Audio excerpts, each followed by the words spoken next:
मंजिल तो मिल ही जाएगी भटक कर ही सही, मंजिल तो मिल ही जाएगी भटक कर ही सही, गुमराह तो वो हैं जो घर से निकले ही नहीं।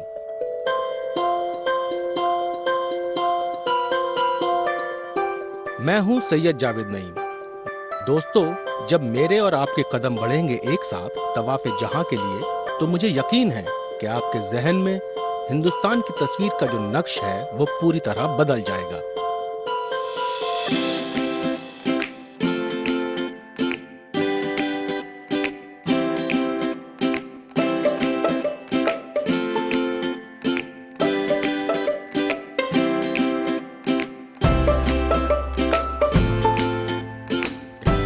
तो आइए आज राजस्थान के कदीम और नामचीन शहर जयपुर का रुख करते हैं, जिसे तारीखदान ने कई नामों से नवाजा है। बादशाह के ताज का नायाब हीरा, हिंदुस्तान की रूह, गुलाबी शहर।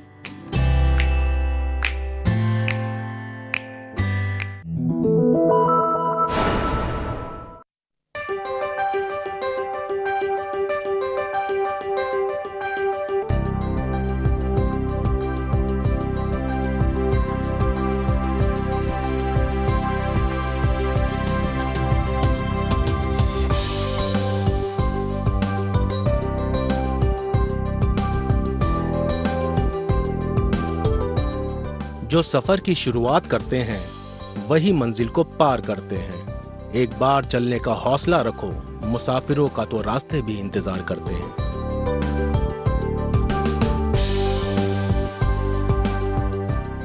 जयपुर हाईवे यही है ना?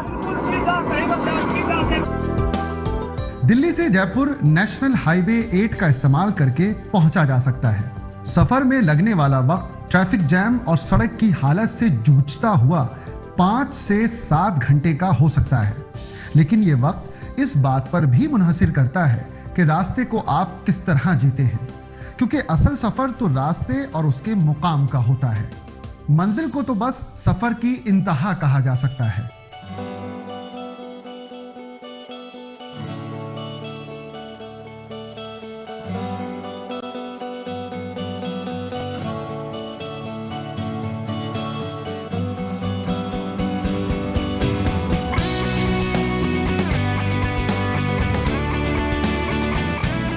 किसी भी सफर का एक अहम हिस्सा होता है रास्ते में रुक के अच्छा खाना खाना।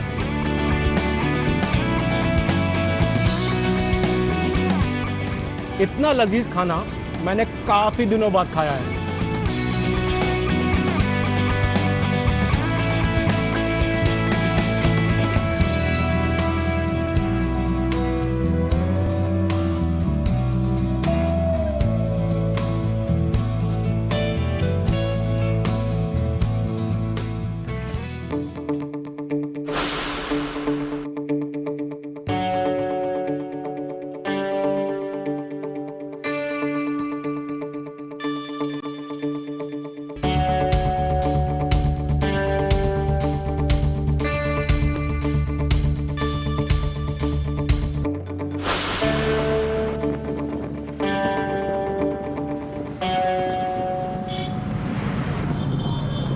सरिया बलम पधारो महारे देश रे।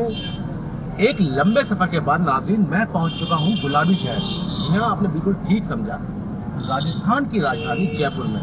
और इसे गुलाबी शहर क्यों कहा जाता है, आप देख सकते हैं मेरे पीछे जितनी भी दुकान और मकान है वो सब गुलाबी रंग से रंगे हुए हैं।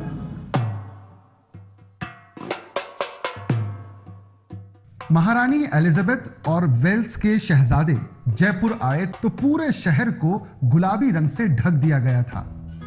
पर उनके लिए इससे भी हैरत अंगेज बात थी जयपुर का मंसूबाबंद शहर होना।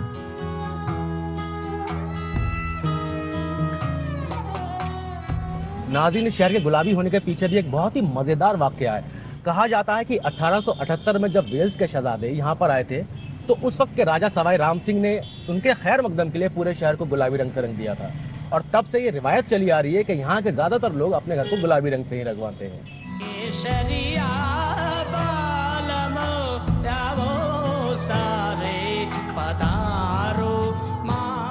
जयपुर शहर का डिजाइन राजा जयसिंह के हुक्म पर विद्याधर भट्टाचार्य ने तैयार किया था।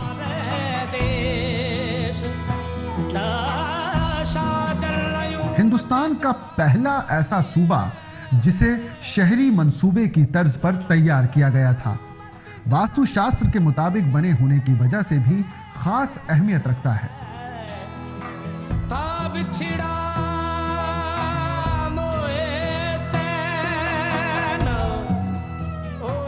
जयपुर एक लंबे वक्त से राजस्थान की दारुल उलूम है। जयपुर के लोग मौसीकी और फन को जितना पसंद करते हैं उतनी ही दखलंदाजी भी रखते हैं।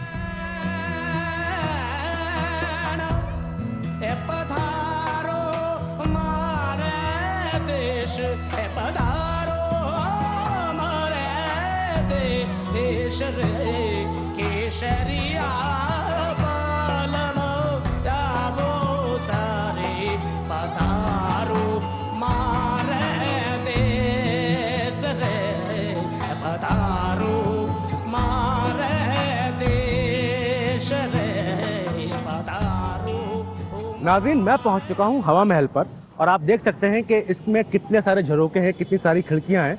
इसको बनवाया था यहाँ के राजा सवाई राम सिंह ने 1799 में, और मैं आपको बता दूं कि तकरीबन 993 झरोके हैं इसमें। देखिए, इन झरोकों के बनाने का मकसद सिर्फ ठंडी हवा लेना ही नहीं था, बल्कि शाही घराने की जो औरतें हुआ करती थी, अगर कभी उन्हें बाजार की तरफ देखना होता था तो बहुत आराम से इन खिड़कियों में बैठ के यहाँ से बाहर देखा करती थी, और बाहर वाले उन्हें कभी नहीं देख पाते थे। हवा महल की तामीर सन 1799 ईस्वी में महाराज सवाई प्रताप सिंह ने करवाई थी। हवा महल राजपूताना आर्किटेक्चर और जयपुर की शानदार अलामत है। पुराने शहर की अहम गलियों के साथ जुड़ी ये 5 मंजिला इमारत भगवान कृष्ण के ताज के तर्ज पर बनवाई गई है। गुलाबी रंग की 8 कोने वाली ये इमारत छत्तेदार बलुए पत्थर की खिड़कियों से सजी हुई है। शाही खवातीन शहर की रोजमर्रा की जिंदगी और शहर के जुलूस को देख सकें, इसी सोच से इस महल की तामीर करवाई गई थी। हवा महल की पहली मंजिल का नाम शरद महल है, जहां पतझड़ और सर्दी के आने पर जश्न मनाया जाता था। हवा महल की दूसरी मंजिल का नाम रतन मंदिर है। रतन मंदिर की दीवारों और छतों पर शीशे का बेहद उम्दा काम किया गया है। मुख्तलिफ रंगों के शीशों से सजी खिड़कियां बेहद खूबसूरत हैं, जो देखने वाले को हैरत अंगेज कर देता है।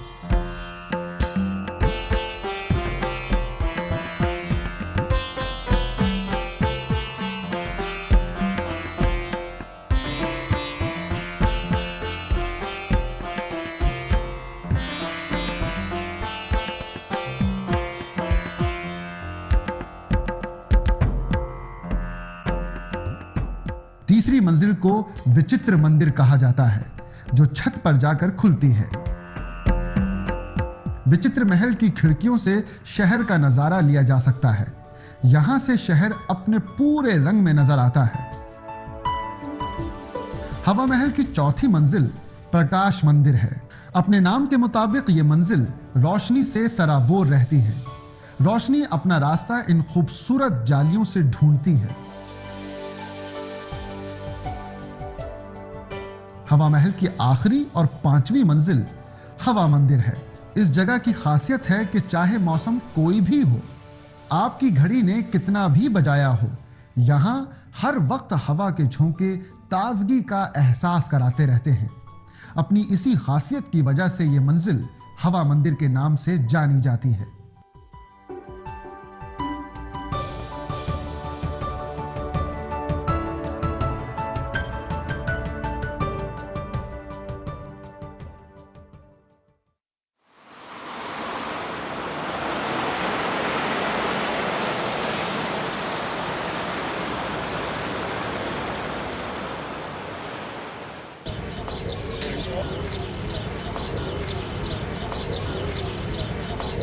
नाज़रीन, ये है यहाँ का एक और मशहूर महल, जल महल। हालांकि आजकल इसके अंदर जाने की इजाज़त नहीं है क्योंकि इसकी दीवारें कुछ कमज़ोर हैं, लेकिन आप देख सकते हैं कि शाम में यहाँ पर आवामी और बाहर से आए हुए सैलानी काफ़ी तादाद में होते हैं इस झील की वजह से, जिससे ठंडी ठंडी हवाएं आती हैं। सन 1596 ईस्वी में कहत की वजह से यहाँ पानी की काफी तंगी हो गई थी।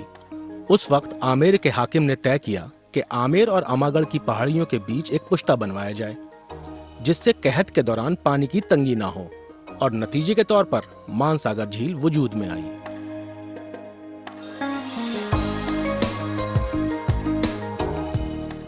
जल महल बनवाने की शायद ये भी वजह थी कि शाह को परिंदों का शिकार खेलने का जब भी दिल करता था, वो अपने वज़रा के साथ यहाँ आ जाते थे।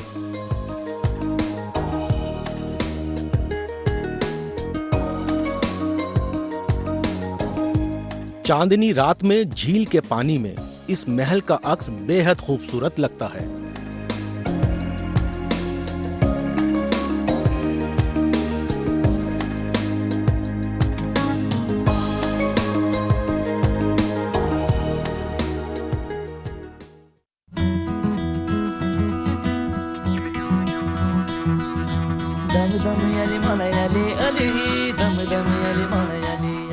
रात घिरते ही जयपुर की खूबसूरती और भी ज्यादा निखर जाती है।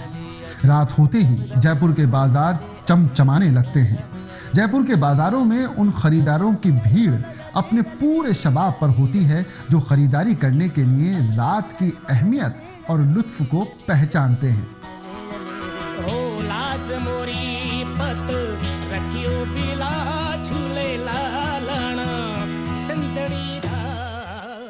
जयपुर के बाजारों की ये खासियत है कि बाजार का एक खास हिस्सा किसी खास सामान के लिए ही इस्तेमाल में होता है। जैसे बापू बाजार साड़ियों और कपड़ों के लिए सबसे बेहतर है।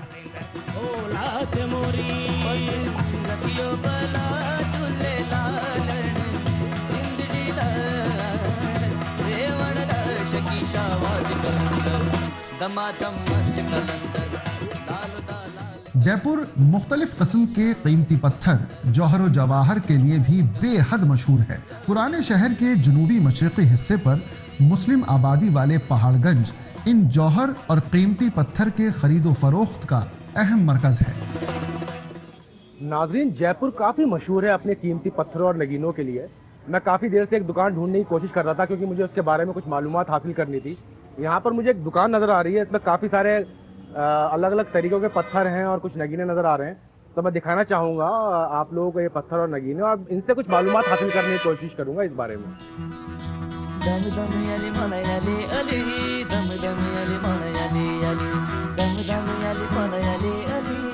आप मुझे ये बताइए कि ये काम क्या वाकई में काफ़ी बड़ा है जयपुर के अंदर? बहुत बड़ा है। तो जयपुर ही क्यों? क्योंकि ये शायद जहाँ तक मैंने सुना है जयपुर में ये पत्थर नहीं होते हैं। नहीं, जयपुर में नहीं होते, अलग अलग कंट्री से लेके आए जाते हैं। मतलब अलग अलग मुल्क से यहाँ पर आते हैं। यहाँ सिर्फ मैन्युफैक्चरिंग होती है। मुझे मतलब थोड़ा बताइए कि वो क्या कैसे होती है, क्या होता है? For example this is Ruby. अच्छा, ये बिल्कुल रफ है। मैं आपको दिखाना चाहूँगा। मुझे तो काफ़ी ताज्जुब हो रहा है इस पत्थर को देख के। ये रूबी है। काफ़ी लोगों की अंगूठियों में और काफ़ी लोगों के जेवरात में, अपने घर वालों के, अपने रिश्तेदारों के जेवरात में मैंने देखा है। ये बिल्कुल नहीं लग रहा है कि रूबी है, क्योंकि ये अभी पॉलिश नहीं हुआ है, इसकी कटिंग नहीं हुई है।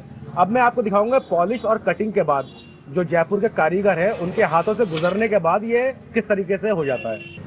एक होता है जस्ट पॉलिश। अच्छा, और ये एक होता है कटिंग वाला। तो अभी थोड़ी देर पहले मैंने एक खुरदुरा सा पत्थर देखा था, वो ये था। अब आप देख सकते हैं पॉलिश के बाद ये कितना अच्छा लग रहा है, कितना खूबसूरत है। ये कटिंग भी हुई हुई है, इस वाले में कटिंग और पॉलिशिंग दोनों हुई हुई है। मैं एक बार आपको फिर दिखाता हूँ कि वो असली पत्थर कैसा होता है। आप हैरत करेंगे दोनों पत्थरों को देख के कि असलियत में ये पत्थर ऐसे मिलता है और उसके बाद ऐसा हो जाता है। और ये कमाल कोई जादू नहीं है। यहाँ के कारीगर, जयपुर के कारीगर इतने अच्छे हैं कि उनके हाथों से गुजरने के बाद ये पत्थर किस शक्ल में आ जाता है। अच्छा, यहाँ जो रखे हुए हैं सब असली पत्थर हैं? ये सेमी प्रीशियस है। अच्छा, ये मतलब इतने कीमती नहीं है जितने वो पत्थर आपने मुझे। आजकल फैशन में है। अच्छा, तो दिखाइए ज़रा मुझे कुछ अच्छा सा कोई। लेकिन ये क्या मतलब पूरा एमेथिस्ट, पूरा उतना ही एमेथिस्ट कीमती जितना आता है या थोड़ा सस्ता है? ये सेमी प्रीशियस है। ये सेमी प्रेशियस है। ये इन पत्थरों की कीमत उतनी नहीं है और ये उतने असली भी नहीं है, मतलब नकली नहीं है लेकिन उतने असली भी नहीं है। असली, तो इसमें दो कैटेगरी होती है। ये कैटेगरी के हिसाब से हैं, ये इनके वजन और सेमी प्रीशियस। हाँ। Semi precious. अच्छा, ये कितने का होगा ये वाला अगर लिया जाए? तकरीबन होगा 3000 का। ये 3000 रुपये का है। इससे आप पहन सकते हैं, इसे आपको ज़्यादा महंगा भी नहीं पड़ेगा। बल्कि वो छोटा वाला पत्थर दिखने में मुझे तो बिल्कुल अच्छा नहीं लगा, क्योंकि इतना छोटा सा पत्थर 1.5 लाख रुपए का, कम से कम बड़े पत्थर लिए दिखने में नज़र तो आएगा कैसा है।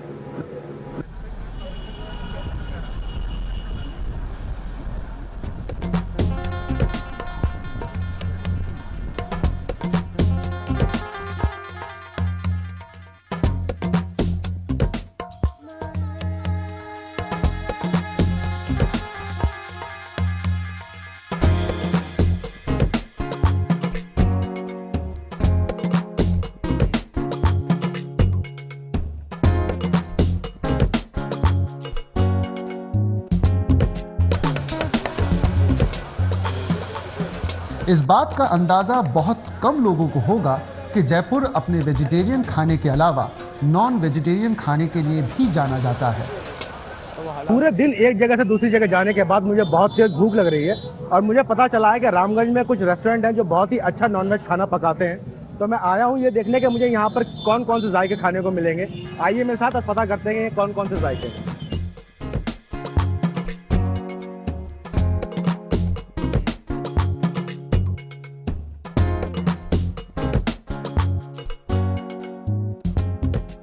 लाल मांस एक पुरशौक पकवान है जिसका शोरबा सुर्ख होता है।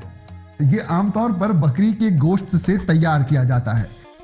ये एक तीखा और मसालेदार सालन है।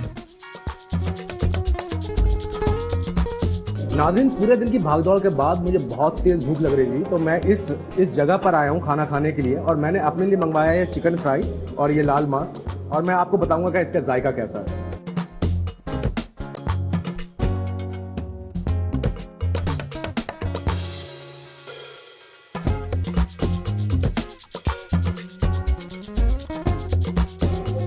कुछ चीज़ें होती हैं जो किसी खास जगह पर ही बनती हैं और वो उसी की वजह से मशहूर होती हैं। तो मैं आपको बिल्कुल बता सकता हूँ, इसकी थोड़ी मिर्च तेज़ है, लेकिन ये खाने में बहुत ही अच्छा है। कुछ आप समझ लीजिए कि अगर तंदूरी चिकन या चिकन कोरमा को एक साथ मिलवा दिया जाए, थोड़ा सा वैसा टेस्ट आ रहा है, लेकिन बहुत ही उम्दा है।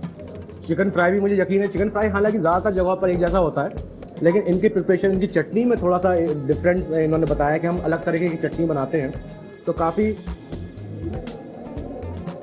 अच्छा जायका हो जाता है इस चिकन का इस चटनी की वजह से। वरना चिकन फ्राई ज़्यादातर जगह पर एक जैसा ही होता है। वाकई में इनका खाना बहुत उम्दा है।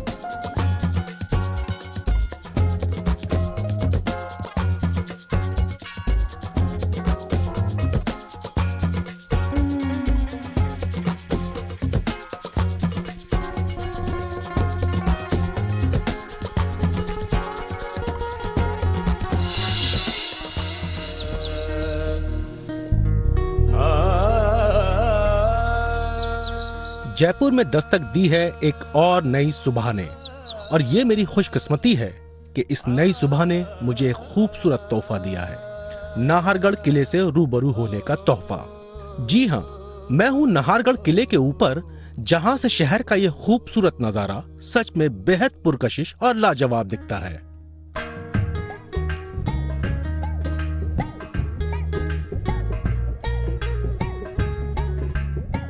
नाहरगढ़ किला जयपुर को घेरे हुए अरावली पहाड़ी पर बना हुआ है। कहा जाता है कि सवाई राजा जयसिंह दोयम ने अरावली पहाड़ की तरफ से आमेर को महफूज रखने के लिए इस किले की तामीर सन 1734 ईस्वी में करवाई थी। किस्सा मशहूर है कि नाहर सिंह नाम के किसी राजपूत की रूह यहां भटका करती थी, जो इस किले की तामीर होने में परेशानियां खड़ी किया करती थी। तांत्रिकों की सलाह पर राजा जयसिंह ने इस किले का नाम नाहरगढ़ रख दिया, जिससे इस किले की रूहानी परेशानी खत्म हो गई और तब से इस किले का नाम नाहरगढ़ पड़ गया। इसके अलावा 19वीं सदी में सवाई राम सिंह और सवाई माधो सिंह ने किले के अंदर इमारतों की तामीर करवाई।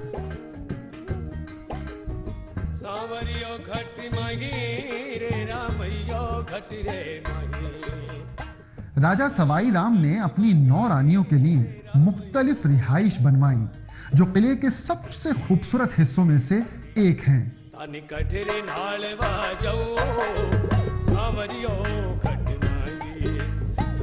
घटे जोयवा जवो सावरियो घटना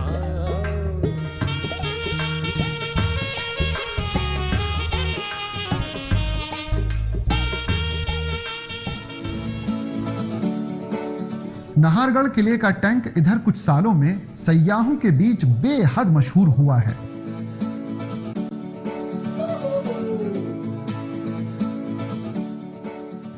मशहूर फिल्म रंग दे बसंती की शूटिंग किले के इस टैंक में हुई थी। आजकल इसे रंग दे बसंती पॉइंट के नाम से भी जाना जाता है।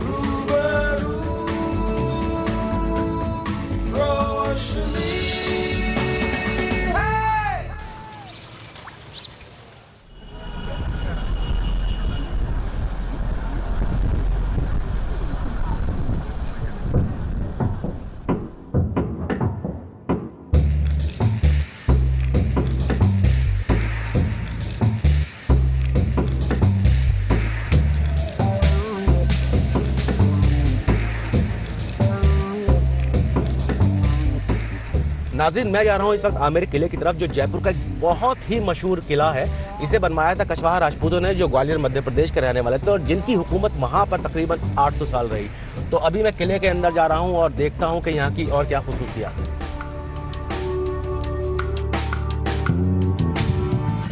आमेर किला जयपुर से 11 किलोमीटर की दूरी पर वाक़ है, जिसकी तामीर राजा मानसिंह ने सन 1592 ईस्वी में करवाई थी। जयपुर से पहले राजस्थान की दारुल उलूम आमेर ही थी। अपने वसी दरवाजे की सफ और लंबे रास्ते के साथ यह किला ऐसे नजर आता है कि सामने मौजूद मावड़ झील की जानिब देख रहा हो। लाल बलुआ पत्थर और संगमरमर से बना यह किला अंदर से हिस्सों में बटा हुआ है। दीवान आम, जो अवाम से मुलाकात और दरबार लगाने की सोच से तामीर कराया गया। दीवान खास, जो राजा के खास मेहमानों के लिए तामीर कराया गया।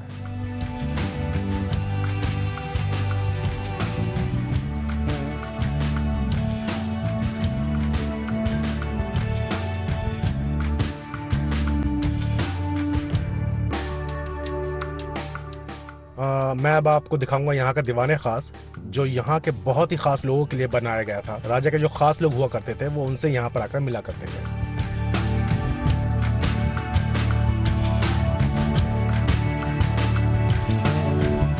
नाजरीन, यह है दीवान खास, जहाँ पर राजा अपने खास लोगों से मिला करता था।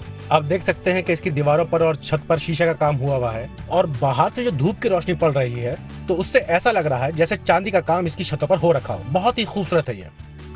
शीशे को जिस खूबसूरती से काट छांट कर महल में लगाया गया है, काबिले दीद होने के साथ साथ हैरत अंगेज भी करता है। मुख्तलिफ महलों, मजलिसों, मंदिरों और बागीचों की इस दिलचस्प इमारत को यूनेस्को ने साल 2013 में वर्ल्ड हेरिटेज में शुमार किया है।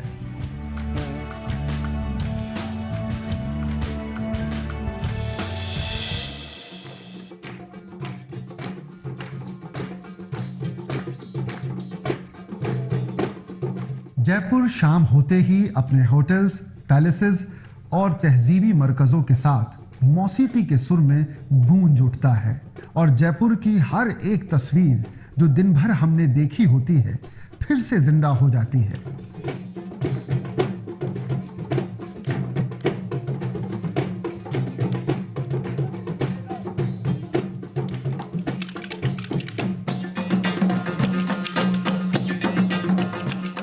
राजस्थानी फोक जिस तरह दुनिया की मौसीकी से जुगलबंदी करता है, सुनने वाला गुलाबी शहर के रंग में डूबा चला जाता है।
बचपन में हम सभी कभी ना कभी सोचते हैं कि परिंदों की तरह बिना किसी बंदिश के बस यहाँ वहाँ उड़ते रहें। लेकिन बड़े होने के साथ ही हमें एहसास होता है कि हम परिंदे तो हैं नहीं, लेकिन कुछ ख्वाहिशें हैं जो दिल में रह जाती हैं। तो मैं चला एक नए सफ़र पर, और इस सफ़र में अगर आप मेरे हमसफ़र रहे तो लुत्फ़ आ जाएगा। अल्लाह हाफ़िज़।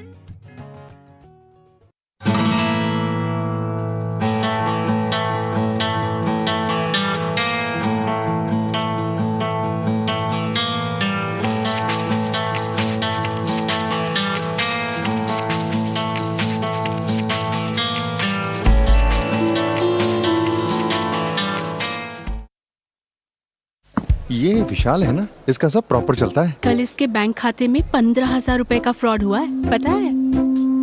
पर कोई टेंशन ही नहीं इसको। देख, टेंशन क्यों? मेरी कोई गलती ही नहीं थी। फिर भी फ्रॉड होने पर मैंने फौरन बैंक को इन्फॉर्म कर दिया। आरबीआई कहता है अगर आपके अकाउंट से किसी ने धोखे से पैसे निकाले हैं तो बैंक को जल्द से जल्द इन्फॉर्म कीजिए। 3 दिन के अंदर इन्फॉर्म किया तो कोई नुकसान नहीं होगा। जितनी देर करोगे उतना ज्यादा नुकसान। और सुन, सब चलता नहीं, प्रॉपर चलाना पड़ता है। आरबीआई कहता है जानकार बने, चौकन्ने रहें।